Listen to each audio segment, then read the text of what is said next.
Welcome to another lecture, where academic insights meet engaging discussions. I am Professor Alexei, your guide to unraveling today's intriguing topic. And hi, I'm Priyanka. Today we're diving into the fascinating world of the Presidential Medal of Freedom.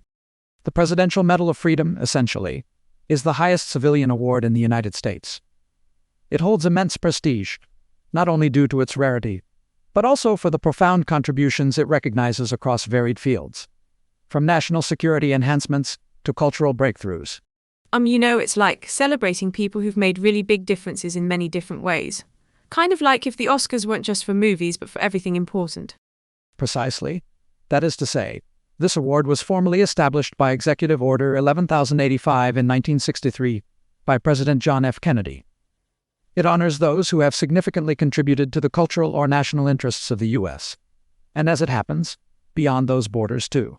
It's sort of amazing how broad its scope is. Anyone from scientists to sports figures might be honored. It's really about a wide range of contributions. Let's proceed to the next point by considering the medal's contemporary relevance. The award acknowledges those who propel national interests, advocate for peace, and champion cultural advancements, emphasizing not merely an individual's past actions, but their lasting impact. It's kind of like how it started with the original Medal of Freedom in 1945, right? After World War II. Certainly. The evolution from President Truman's wartime recognition to Kennedy's expanded version illustrates the evolving priorities of American civic honor, widening the scope to peacetime contributions as well. It's worth noting how historical contexts can adapt and redefine significance over time. Now, in discussing basic facts, let us first address the versatility of the award.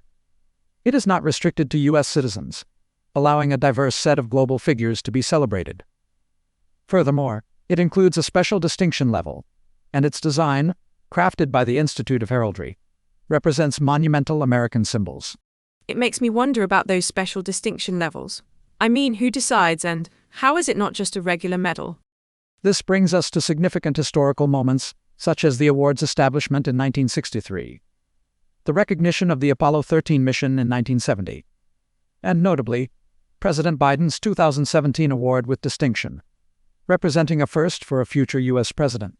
Personally, the symbolism of this medal highlights global collaboration in recognizing human achievement, transcending borders, much as collaborations in scientific communities often do. Next, let us transition to an inquiry-focused discussion on some pressing questions. First, the absence of a revocation process for the award remains a contentious topic, raising an interesting discourse. Should the honor be rescindable? Proponents say permanence ensures recognition regardless of future actions. Critics argue it should adapt if circumstances change. I'm curious about the controversies surrounding this, like the case with Bill Cosby. There's so much debate on it. Indeed, greater transparency in the revocation discourse may be warranted. However, permanence also serves as a deference to an individual's contribution at its time, reminding us of the multifaceted nature of human legacy. Our second key question concerning the criteria for the medal with distinction provides an insight into presidential discretion. The lack of specific guidelines contributes to weights of honor, but remains dependent on each administration's interpretative priorities. Maybe it's just me, but the criteria feel kind of vague. Does it open up potential for bias or arbitrary decisions? Absolutely. One could argue that the intent is for flexibility.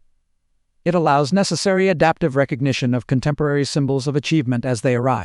Finally, addressing current issues and selecting recipients, we observe an intersection of political influence and evolving social paradigms. In an ideal scenario, transparent criteria would enhance public perception and validation of deservedness. I often think about how these decisions are publicly perceived and the kind of impacts they have on the award's image in society. Indeed, informed discourse, and perhaps even a public insight initiative into its process, could help. It's crucial to understand how societal values over time influence the recognition and various facets of recipient acknowledgement. In conclusion, today we've unraveled the multifaceted nature of the Presidential Medal of Freedom, from its historical roots to present-day significance. We've delved into key controversies surrounding its criteria and award mechanisms.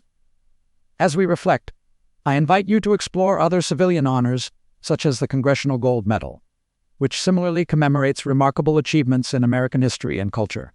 Thank you, Professor, and thanks for joining us, everyone. We look forward to further explorations with you in another lecture.